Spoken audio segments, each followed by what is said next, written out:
Tiga. Selamat pagi ibu-ibu KPM semuanya. Selamat pagi. Gimana kabarnya pada hari ini ibu? Sehat. Oke, terima kasih kepada ibu-ibu KPM semua yang telah berkumpul di sini.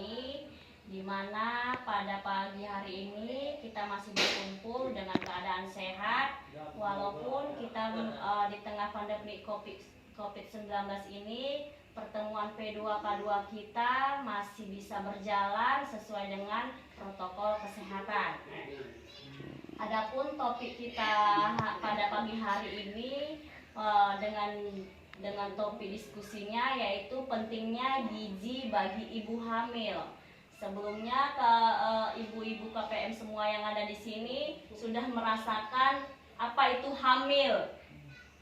Gimana itu rasanya kan Bu? Nah, di sini saya akan memutar film yang bertopik tentang pentingnya gizi ibu hamil. Dan di sini juga saya akan putar untuk para KPM semuanya, bisa dilihat videonya di sini ya Bu. Sebentar, saya akan putar.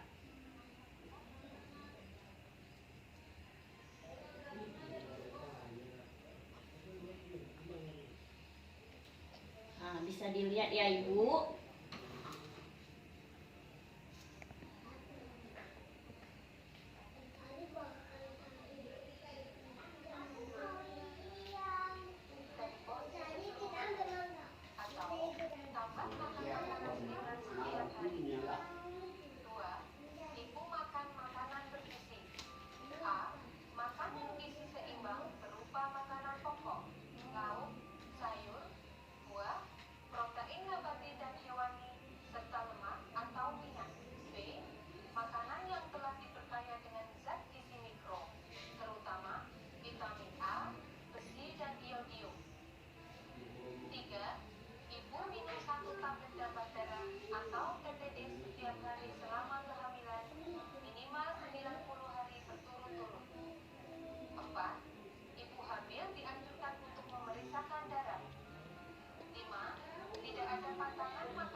Oke, ibu-ibu semuanya, tadi kita udah lihat film yang di atas yang berjudul pentingnya gizi bagi ibu hamil. Yang di sini saya akan mendiskusikan kepada ibu-ibu semuanya apa yang ibu ketahui tentang makanan ibu hamil. Sebelumnya kan ibu KPM kan udah semua hamil, sudah merasakan apa itu hamil, gimana rasanya, apa aja perasaannya. Sekarang di sini mengenai film ini, masih dalam mengenai film ini, apa itu yang ibu ketahui tentang makanan ibu hamil? Makan makanan yang bergizi. Coba dulu dengan ibu siapa? Ibu Cika. Oke, dengan ibu Cika. Tolong didengar dulu yang lainnya untuk mendengarkan masukan dari ibu Cika. Kalau untuk ibu hamil harus makan makanan yang bergizi, yang tinggi vitamin, terutama vitamin A-nya. Banyak minum susu supaya kandungannya juga lebih bagus dan tidak stres. Itu masukan dari ibu Cika ya. Sebelumnya kita aplauskan dulu sama ibu Cika. Untuk KPM semuanya, apa yang diketahui tentang makanan ibu hamil? Sudah jelas di dalam film ini, ibu hamil itu memerlukan konsumsi vitamin yang cukup, asupan makanan yang cukup, istirahat yang cukup. Dan untuk tambahan untuk ibu hamil itu biasanya susu kan Bu? Susu. Makanan untuk tambahan pada ibu hamil itu susu. Selain makanan yang bergizi tadi, contohnya tadi misalnya nanti dia nggak bisa makan contohnya nasi, penggantinya misalnya sagu, ubi, dan untuk tambahannya itu selalu ada untuk ibu hamil, yaitu yang paling sering kita jumpai yaitu susu. Dan selingan-selingan di samping ibu hamil itu ada lagi seperti buah. Dan di sini juga udah dijelaskan gizi ibu hamil. pada film ini udah dijelaskan mengenai gizi ibu hamil. Kita sudah mengetahui kalau ibu hamil itu porsi makannya pasti menambah. Yang biasanya itu 1 hari itu 3 kali, mungkin ibu hamil ini porsi makannya 1 hari 5 kali atau 6 kali. Nah, memang seperti itu. Biasa orang yang ibu hamil, yang udah pernah mengalami ibu hamil, pasti seperti itu. Dan di sini juga saya mau bertanya kepada ibu-ibu sekalian, di manakah ibu hamil memeriksa dan berapa kali pemeriksaan bagi ibu hamil? Minimal sebulan sekali periksa.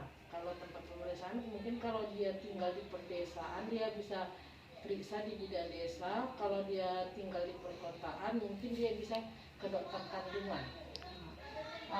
Kalau misalnya pemeriksaan bagi ibu hamil itu minimal sebulan sekali. Oke, itu sangat bagus. Minimal sebulan sekali. Biasanya yang paling sering diperiksa itu selama 9 bulan kan, 4 kali pemeriksaan itu wajib. Selama 9 bulan berjalan waktu ibu hamil 4 kali itu wajib. Tapi kalau memang sebulan sekali ibu hamil itu memeriksa kandungannya itu lebih bagus.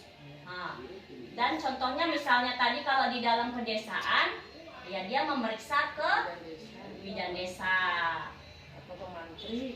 atau ke mantri. Tapi kalau misalnya di daerah dia kota atau di daerah pasar yang keramaian, biasanya itu sudah dokter spesialis kandungan. Selain itu, selain makanan, apalagi biasanya yang diperlukan oleh ibu hamil sewaktu pemeriksaan kandungannya, selain misalnya sebulan itu misalnya ke bidannya sebulan sekali.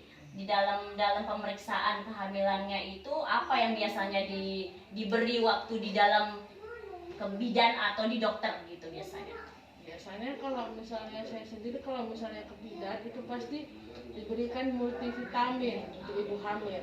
Ya, biasanya kalau di dalam bidan atau dokter mengecek kehamilan ibu hamil itu sebulan sekali dan diberi tablet tambah darah kan, supaya janinnya itu sehat sesuai dengan keinginan, sehat, cerdas, cantik, ganteng.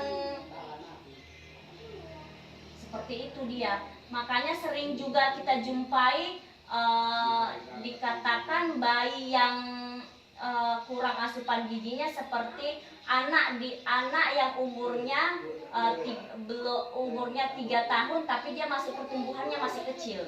Itu biasanya dikatakan kehidupan dikatakan apa seperti itu. Biasa sering kurang gizi satu, seperti kalau di kesehatan bilang itu stunting. Nah, asupannya yang kurang kan, maka tumbuh kembangnya pun kecil, kerdil. Makanya jangan sempatlah kita ibu-ibu KPM ini semua yang ada di sini, waktu kita hamil itu cukupkanlah gizi untuk janin kita, seperti tambahnya tadi susu, buah. Kalau misalnya memang makan biasanya 1 kali 3 kali, ini 1 kali 5 kali 6 kali pun kadang mau seperti itu. Dan di sini juga saya akan memberikan masukan kepada ibu-ibu KPM semuanya terkait dengan ibu hamil, yaitu perlu perawatan sehari-hari. Contohnya itu tadi istirahat yang cukup, mandi untuk ibu-ibu hamil itu 2 kali. Terkadang sering kita lihat atau sering yang kita ketahui ibu-ibu hamil malas mandi. Malas mandi. Terkadang kenapa dia malas mandi? Katanya ada yang bilang faktor bayinya. Sekarang ibu-ibunya lah yang harus mengerti kalau misalnya dia lagi hamil harus bersih-bersih. Harus dia bersih, ganti pakaian, mandi minimal 2 kali sehari. Jangan sempat nggak mandi, lalat pun nanti ibu-ibunya tidak dekat, Bu. Jangankan suaminya, ibunya aja lalat itu pun tidak mau mendekati ibu. Nah, seperti itu tadi dia. Istirahat yang cukup itu tidur malam paling sedikit 6 sampai 7 jam untuk istirahatnya. sampai di sini masih ada yang belum paham, apa masih ada yang perlu didiskusikan lagi ibu-ibu? Sudah mengerti? Nah, oke. Di sini saya akan sedikit memberi masukan kepada ibu-ibu KPM semuanya bahwa pentingnya gizi bagi ibu hamil itu seperti asupan gizi tadi, yaitu makanan yang bergizi dengan menambahkan buah, dengan menambahkan susu, dan di samping itu juga ibu hamil harus mengkonsumsi vitamin tambah darah agar janinnya kelak nanti sehat sesuai dengan yang diinginkan, seperti yang kita bilang tadi, anaknya sehat, cerdas, tinggi, cantik. Jangan seperti anak-anak tetangga contohnya, kita bilang seperti itu. Ada dia umurnya sudah tua tapi pembawaan badannya kecil, itulah yang dibilang tadi, dikatakan stunting. Itu diakibatkan ya seperti itu tadi ya, kita bilang kekurangan gizi, ya kekurangan asupan yang cukup juga, iya, seperti buah. Jadi tolong pada ibu-ibu KPM semuanya, kalau yang lagi hamil, yang sedang hamil pun tolong diperhatikan gizinya. Dan untuk ibu-ibu semuanya juga ada juga gangguannya seperti tadi, kurang tidur. Jadi untuk ibu hamil itu harus cukup tidurnya. Oke ibu-ibu, sampai di sini sudah jelas. Oke, sampai di sini oke lah ibu-ibu semuanya, cukup sampai di sini diskusi kita yang topiknya tadi yaitu pentingnya gizi bagi ibu hamil. Sampai di sini sudah tidak ada yang bertanya lagi, kita tutup. Oke, tadi terima kasih dulu kepada Ibu Cika yang telah memberikan masukannya, di mana tentang ibu hamil itu harus mencukupi asupan gizi yang seimbang dengan tambahannya tadi seperti susu, dan pemeriksaan kehamilan itu kalau misalnya kita di desa ya pada bidan, dan kalau misalnya di kota ya seperti dokter kandungan. Oke, sampai sini kita tutup topik diskusi kita hari ini. Kita beri aplaus.